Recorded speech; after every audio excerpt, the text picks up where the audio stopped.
10. Okay. Sounds good. Do you want to talk a bit here?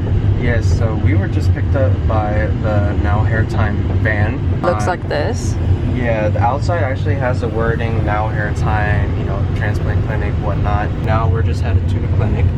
What you do in the clinic today? Today we're doing blood work. They're probably just doing like general labs, and they're gonna do an ECG, echocardiogram, to make sure that my heart rhythms are okay. They're also gonna do a PCR, which I assume is gonna be for COVID testing. They said it only takes like 15 minutes or so it probably won't be a huge deal, and then they'll send us to the hotel. We haven't really ate this morning, so we're gonna go eat after, and I think for the rest of the day, it's pretty free.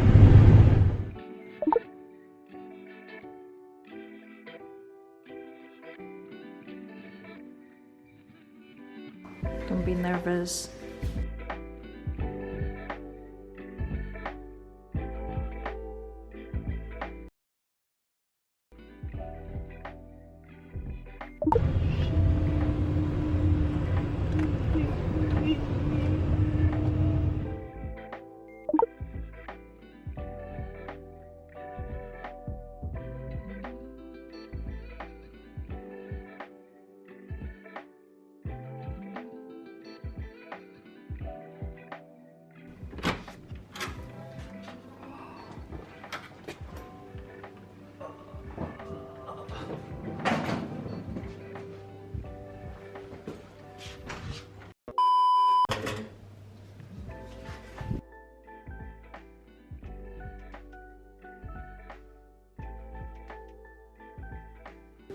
It should be the nicer stay.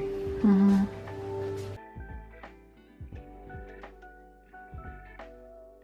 The second floor's view is not that good, but it's okay. Yeah. Hey guys. I think my poop shape has been like a poop shape now because That's good.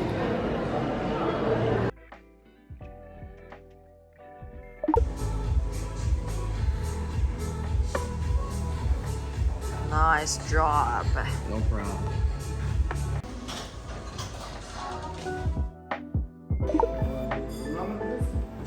Remember? I think it's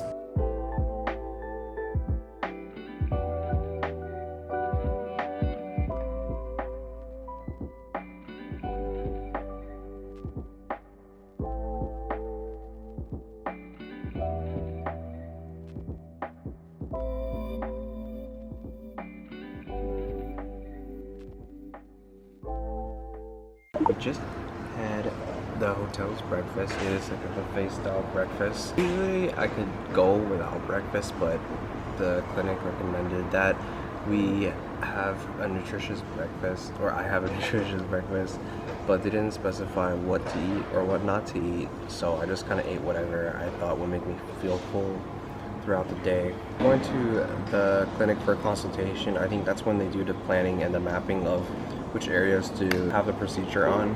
Not sure if they're going to do before and after pictures, but we're going to do it ourselves anyway, just so that we have that information. And then at 10 a.m., that's when the official operation starts, and that will be inside a hospital. It's kind of like in the US, outpatient clinics wouldn't necessarily do a procedure there. You would go to a nearby hospital and use one of their operating rooms to do the procedure. 抬点头. Okay. I think that's the only problem, right? Yeah, but it's sure. Your back look very a lot though. Like you can kind of see, like, oh, you won't see a lot less less volume here. Okay. A lot less volume here. Okay.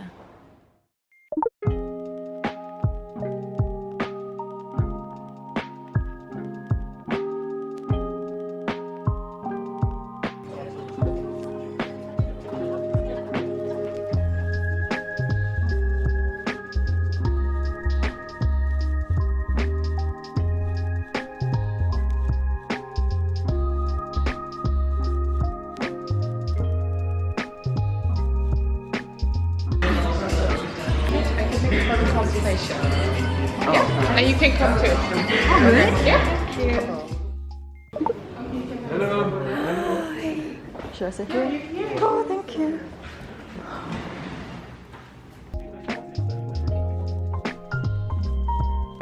You have itchiness in your head, scalp, especially when everything's touching.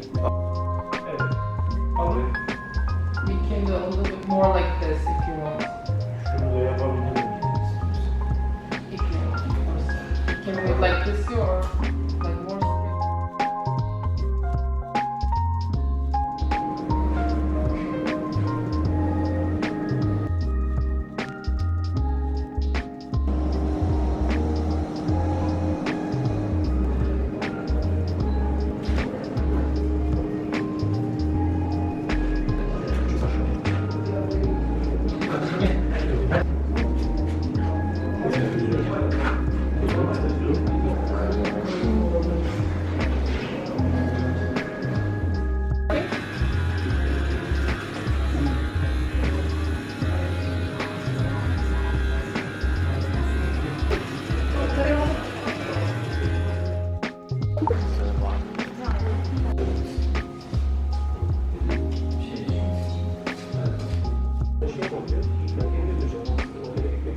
Seven hours later.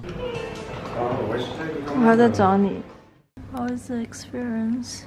Had the procedure done, and back at the hotel, the procedure was from like 10:30 until 5:40. I didn't eat. I was pretty much sleeping the entire procedure. I was like in and out, in and out. Even though it was completely local anesthetics, that shit hurts like real bad. Like if it's like having a needle crawling in your under your skin. It's the numbing thing, anesthetic.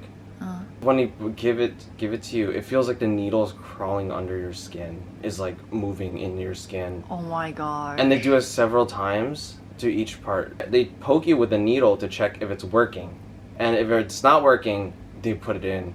The thing was, with the translator, they're asking me, are you ready? Are you ready for the local anesthetics? And I'm like, I don't want to answer that, you know? It's like, I just do it. I don't want to be like, yes, I'm ready to feel massive pain. I was in and out. I did not take a break, but I did feel like the workers might have taken a break, and I was just in the room by myself many times. Like completely by myself. So I don't know what was going on because I was like so out of it. My neck hurt so bad because you're lying in a weird position. You're on like a small chair, and then you know you could either be face down or you could be faced up and have your head turned. I'm trying to like move my legs a little bit to take the pressure off my head and shoulders a bit. That made my neck really stiff. I had to use the bathroom once and had to drink water once. Throughout the process, I was able to just ask someone for those kind of things. When your head is numb, even though it's not working in your whole system, when you lose your skin and muscle sensations, it feels really odd, and it does make you feel a little bit like impaired. I wasn't able to think like entirely straight. The first thing they gave me through IV, they said it was a stomach protector, so that's probably like pantoprazole or whatever. I don't know what else they gave me. They didn't tell me. They told me my blood pressure was high at one point because they administered epinephrine into my scalp to make it raise, and then they said that my blood pressure was high, and then they gave me half a tablet. I don't know what the tablet is. I asked them and they didn't translate it for me. They just said, take it, it'll make your blood pressure go down. So I was like, okay, that's fine, I get it. Everything is fine. After the anesthetics kick in, they're like making holes and whatever, or they're taking out the follicles. That stuff, like, you don't feel it at all. I mean, it's such a long procedure that I didn't really care to be awake the whole time. I just like try to sleep as much as I could. It's just when they were doing the local anesthetics, that's when you're like awake for those, because it'll wake you up. Now I look like really crazy and stuff. They told me to sleep in a 45-degree angle, which is kind of just like, here's 90, and then 45 is just between 0 and 90. So they provided instructions, and they said that they'll also provide written instructions. They just said like, oh, take Declarit for antibiotic and then Dexofen as a pain medication. And I need to put this on this way and then turn it around, and also wrap it with these absorbent pads. Does it hurt now? No, It doesn't hurt right now. Okay. But Will I'll- it hurt like later? I think so. I'm like really scared about that. That's why I feel like we should eat something.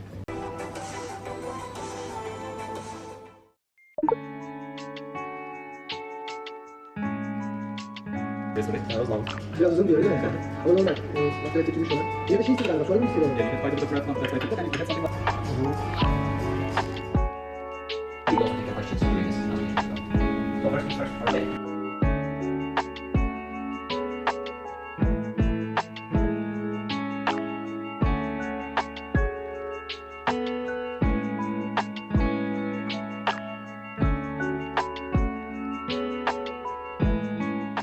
There you go. It's Turkish delight as a gift. So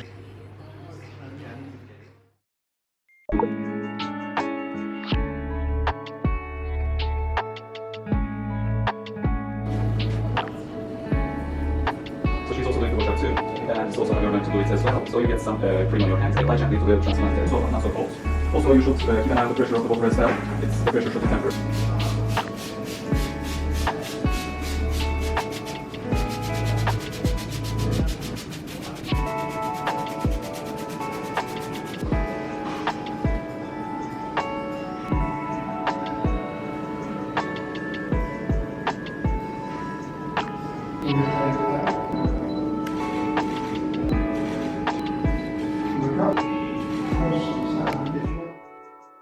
Today is the day after the procedure. Last night was rough. I had a hard time sleeping because of a mix of like pain and also blood dripping down the back of my head. This is kind of the status we are at now, but this is after a single wash. In the morning, we need to use the foam.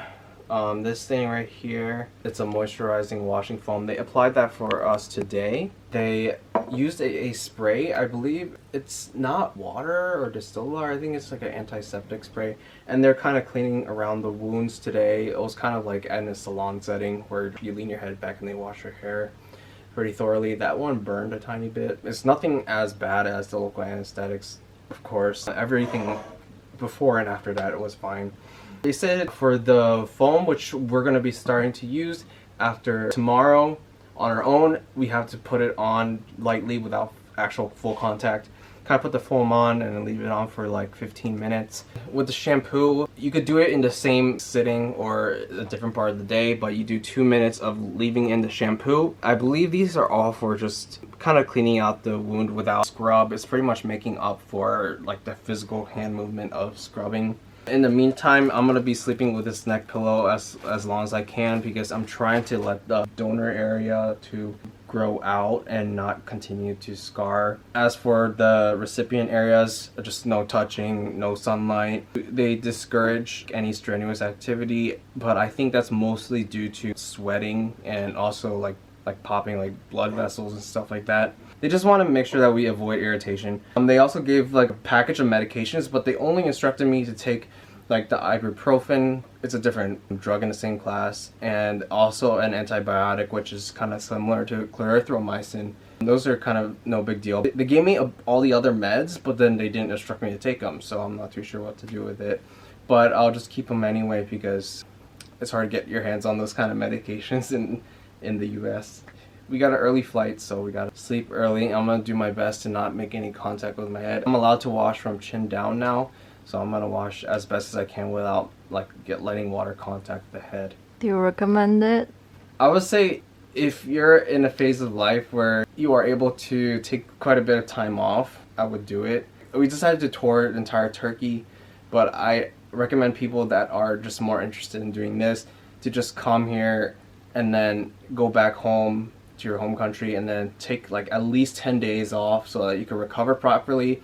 Don't have to walk around with the scarring. I don't know how it's going to be for me, but that's what I think would have been a more smooth process. The cost of the procedure was more enticing. Over here, I remember when I first looked into it in the US and even did a consultation, I actually got a quote for that and it was about 14K US dollars. And they had like a special minoxidil formulation that they get compounded, and that one was like 200, 300 every couple months or so.